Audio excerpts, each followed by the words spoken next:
The Lord be with you. and with your spirit. A reading from the Holy Gospel according to Matthew. Glory to you, O Lord. When Jesus entered Capernaum, a centurion approached him and appealed to him, saying, "Lord, my servant is lying at home paralyzed, suffering dreadfully." He said to him, "I will come and cure him." The centurion said in reply, "Lord, I am not worthy to have you enter under my roof. Only say the word, and my servant will be healed. For I too am a man subject to authority, with soldiers subject to me. And I say to one, 'Go,' and he goes, and to another, 'Come here,' and he comes, and to my slave, 'Do this,' and he does it." When Jesus heard this, he was amazed and said to those following him, "Amen, I say to you, in no one in Israel have I found such faith. I say to you, many will come from the east and the west, and will recline with Abraham, Isaac, and Jacob at the banquet in the kingdom of heaven. But the children of the kingdom will be driven out into the outer darkness, where there will be wailing and grinding of teeth." And Jesus said to the centurion, "You may go. As you have believed, let it be done for you." And at that very hour, his servant was healed. Jesus entered the house of Peter and saw his mother-in-law lying in bed with a fever. He touched her hand, the fever left her, and she rose and waited on him. When it was evening, they brought him many who were possessed by demons, and he drove out the spirits by a word and cured all the sick, to fulfill what had been said by Isaiah the prophet. He took away our infirmities and bore our diseases. Brothers and sisters, the Gospel of the Lord. Praise to you, Lord Jesus Christ. My dear brothers and sisters, the beautiful thing about our liturgy today is this. When we are suffering or in pain, God does not ask us to pretend. Kapag ka nahihirapan at nasasaktan at nagdudusa, ang gusto ng Diyos, huwag tayong magpanggap, magpakatotoo, be true to Him. And He meets us exactly where we hurt. And today's readings show us two scenarios of suffering. First, in the first reading, we see a collective heartbreak. Ano ho ba yung konteksto ng first reading? Jerusalem lies in ruins.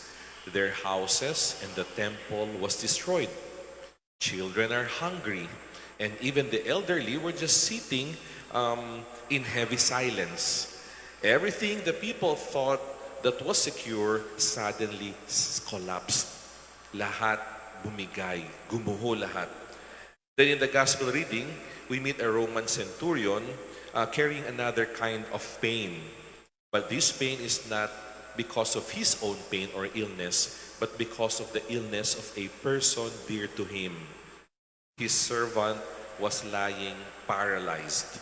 Ito po yung nagbibigay ng hirap at dusa sa kanya.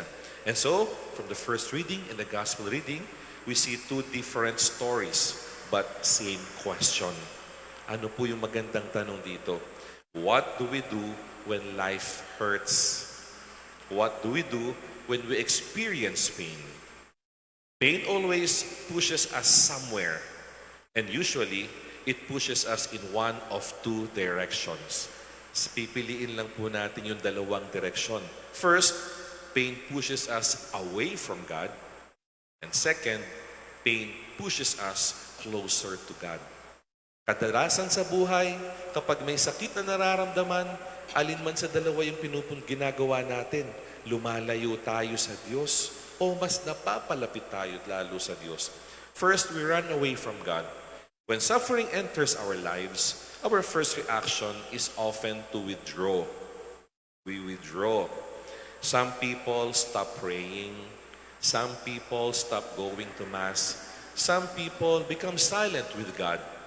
They are in pain and they are withdrawing.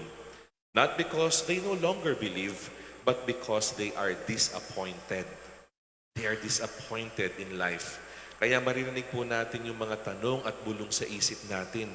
Lord, bakit hindi pa rin ako gumagaling? Lord, bakit ako pinagtaksilan ng mahal ko? Or Lord, bakit ba patong-patong pa rin yung problema sa buhay ko? And slowly, pain becomes resentment in life. And without noticing, we begin to walk away from the very one who can hold us together. Kapag hindi po natin nabantayan yung sakit na nararamdaman, we become resentful and slowly we turn away from God. And second, today's readings offer us another way, yung pangalawang klase. The prophet in the first reading tells us, pour out your heart like water before the Lord. Hindi niya po sinabi, hide your tears, be strong, move on. Hindi niya po sinabing ganyan. Rather, he encouraged the people to pour out your heart like water to the Lord. And it gives us a beautiful image. Water does not hold back. Tuloy-tuloy po yung agos ng tubig. Kapag ibinuhos mo yan, tuloy-tuloy. It flows freely. Because we know, God is not intimidated by our tears. God is not insulted by our grief. So okay lang ibuhos natin sa Diyos yung nararamdaman natin. Because my dear brothers and sisters, prayer is not only for thanksgiving. Nagdadasal tayo, hindi lang dahil nagpapasalamat tayo. Prayer is also where we bring our confusion and our disappointment. Prayer is where we say, Lord, ang bigat ng pinagdadaanan ko, pero lalapit pa rin ako sa iyo. Sa dasal, binabanggit natin yung hirap, pero hindi tayo tatalikod sa Diyos.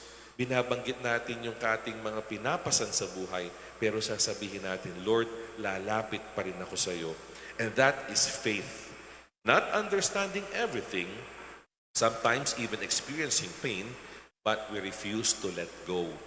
Kapag tayo totoong nananampalataya at naniniwala sa Diyos, hindi tayo po basta bibitaw sa Kanya.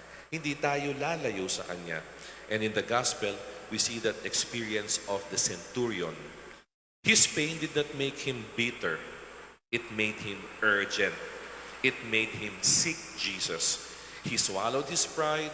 He crossed the distance and said, Lord, I am not worthy, but only say the word. Di ba lagi natin yung sinasabi sa misa? Hindi po ako karapat-dapat, pero sabihin mo lang, gagaling na ako. And so, ano po yung hamon sa atin? When pain comes this week, pay attention to your instinct. Kapag may naramdaman tayong sakit, hirap o dusa, ano yung agad-agad mong ginagawa? Do you numb yourself by mindlessly scrolling through social media? Papalipasin ko na lang yung oras. Hindi ko ito haharapin. Manonood na lang ako ng paborito kong pinapanood. I will read articles hanggang lumipas yung oras. Gagawin bang manhid yung nadarama by escaping it? Every time pain comes, will you isolate yourself in loneliness? Magmumukmuk ka ba na nalulungkot? Will you keep it to yourself? Sasarilinin mo lang ba? Or there's a better option. Will you run to Jesus? Lalapit ba tayo sa Diyos? And so, my dear brothers and sisters, before sleeping tonight, try something different. Sit quietly for a minute and tell Jesus honestly these words. Tell the Lord, Lord, this is what hurts. Lord, this is what I cannot carry. Lord, this is where I need you. And you don't need perfect prayer to say this. You just need an open and transparent heart. Be truthful.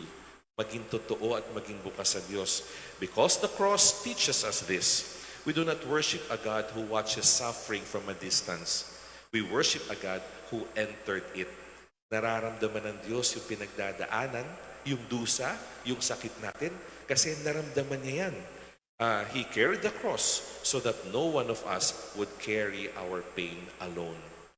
Dinadamayan tayo ng Diyos. And so when life breaks your heart, do not run away. Rather, run to the one whose heart was broken for you. Amen.